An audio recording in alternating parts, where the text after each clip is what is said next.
Hello, friends. This is Dave Hurwitz, executive editor at ClassicsToday.com, here with random reviews from the Overflow room. And we're still working our way through Martinu. Oh gosh, this is so much fun. I'm having such a good time revisiting some of these recordings I haven't heard forever. I mean, in between these talks, I stop and listen to things, and it's just been a joy. The music is so wonderful. Piano works on Superfun with Emil Leichner, who also did the piano concerti, all of them on Superfun, which we'll get to anon. This is 3 discs, and there's quite a bit of piano stuff here. Puppets 1 and 2 and 3 volumes. They're delicious. Butterflies and Birds of Paradise. Those are delicious too. The Czech dances. More Czech dances, sketches, preludes, Les Ritournelles. Well, that became a chamber work, which is amazing. Let's see. Dance sketches, Window on the Garden, Fenêtre sur le Jardin. These are mostly short little character pieces, and they're delightful. They're absolutely delightful. The Fantasy and Toccata, that's one of his major piano works. It's 16 minutes long. It was written for Rudolf Virkushny. Etudes and Polkas, that's 3 books. And finally, there is a piano sonata, his largest work for solo piano, all told 20 minutes long. Good stuff, wonderfully characterful, it's just colorful and delicious. And here's a Hungariton disc with the Foros ensemble doing chamber music of various types. First sonata for flute and piano, trio for flute, cello, and piano, variations on a theme by Rossini for cello and piano, sonatina for clarinet and piano, and the sextet. Yeah, you can see I was trying to collect everything I could by Martinu. Oh, here's the St. Paul Chamber Orchestra Christopher Hogwood Martinu disc. Hogwood did a lot of Martinu. He was a smart guy, actually. He conducted, early stuff and neoclassical stuff that sounded like early stuff.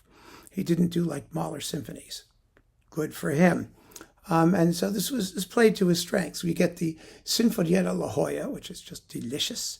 It begins with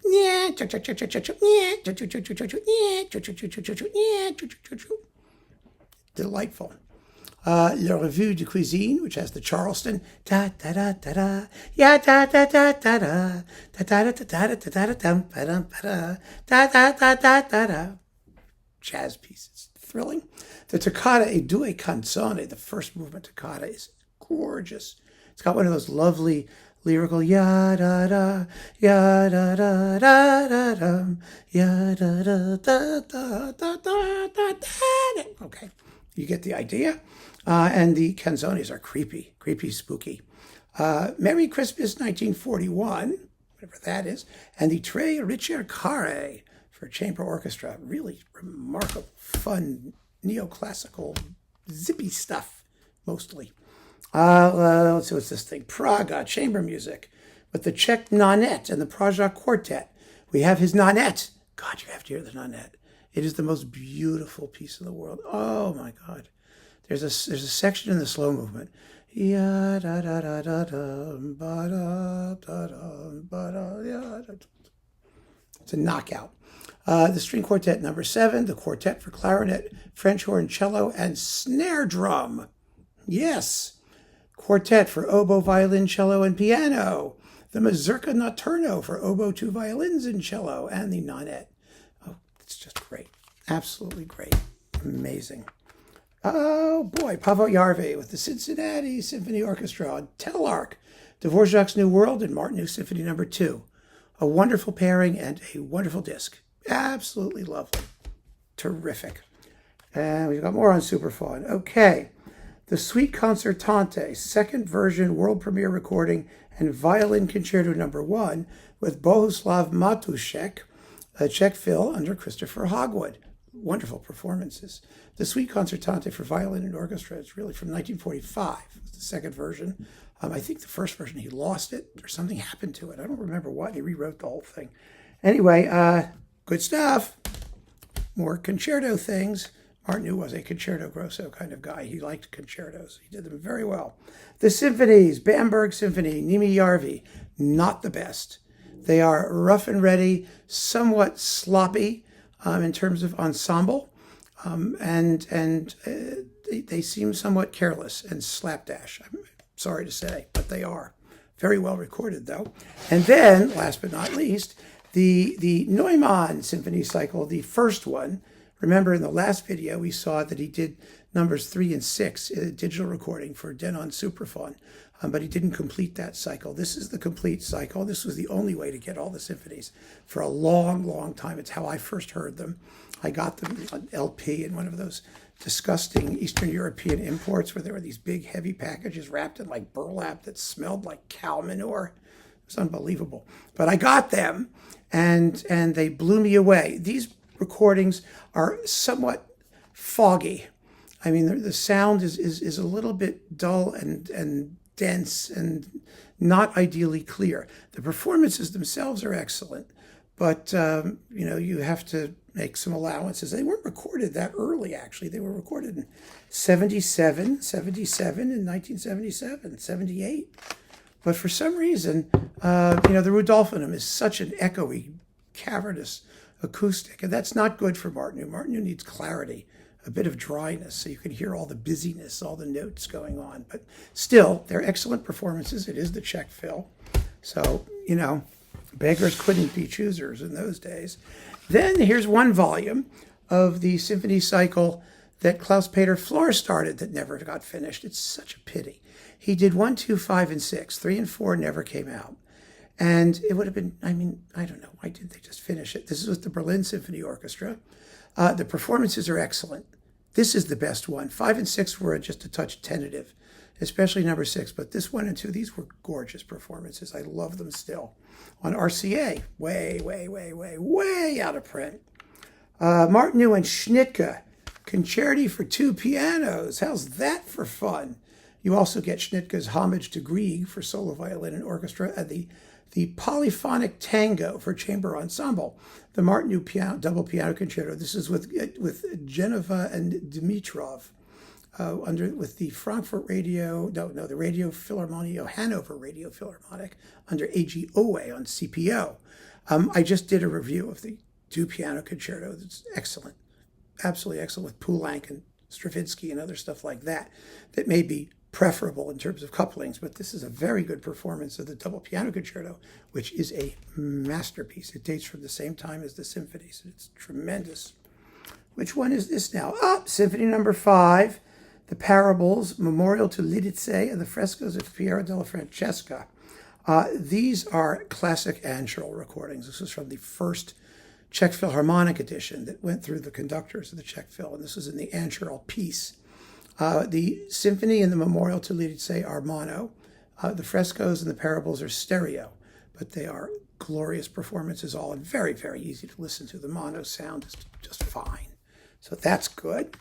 String quartets, more string quartets. Yes, here they all are with the Martinu Quartet on Naxos. There are 7 official string quartets. There were some earlier not official string quartet things, but here are the numbered quartets, and they're lovely. They're just beautiful works, interesting works, highly varied. They run the stylistic gamut in Martinu from his early sort of pre-Stravinsky, Lacis neoclassical period, his impressionist phase, through the neoclassical stuff up to his mature style. And they're glorious, and they deserve to be played a lot. And we've got this one. Let's see, what is this? Concertos for oboe, harpsichord, and the 3rd piano concerto with Joseph Paletnicek, Zuzana Ruzhichkova, harpsichord, and Ivan Sekart, oboe. Charming, delightful, interesting works. I mean, what can I keep saying it, right? It's all wonderful. It's all it's all Martinu. Once you get his personal voice in your head and you understand it, if you like it, then you're going to like these different works, because while he had a huge stylistic range between early and late periods, his personality was very, very strong, and you can always tell who it is. Listen to these, and you'll see what I mean, because the 3rd piano concerto is his big, he called it Brahmsian. It's not, but it's a big symphonic piece. The harpsichord concerto is a delicious little piece. It has a piano in it, too, I think, which is really interesting. And the oboe concerto, too, they're lovely, lovely works. So, Oh, what's this one? Okay, the orchestra, Symphony Orchestra of St. Gallen under Jerzy Kut, doing the Sixth Symphony, the frescoes of Piero della Francesca, and the orchestral suite from Giulietta, which is lovely, absolutely lovely. It's wonderful. Macaris recorded it. It's terrific. And I think Noman did it too. Anyway, this is on Arte Nova, and it's a very good performance. They're good, decent. And last but not least, Bieloglavek doing Piano Concerto No. 2, the Tre Ricercare, the Estampe, which are wonderful. They're just delicious. And the Parables. These are his really last orchestral works, and they're full of fantasy and dreaminess and color and really, really cool. So we have Prince, Estampe, and Parables. And the second piano concerto is sort of a neoclassical piece. It's full of fun, sort of slipshod harmonic writing that takes you by surprise. And the Tre Ricercare are very neo-Baroque, extremely neo-Baroque. Nice range of Martinu's output on this disc, this super fun disc. Who's playing the piano? Oh, Rudolf Firkushny, of course. That's right. And then he redid a bunch of piano concertos on RCA. We'll get to that. I'm sure it's coming with the Czech Phil and Bieloglavek on super fun. So yeah, I get tired just thinking about it. I mean, it's just so exciting. The music has so much vivacity and rhythmic verve and color and melody, and it's all there. So keep on listening, friends. Thanks for joining me. Take care.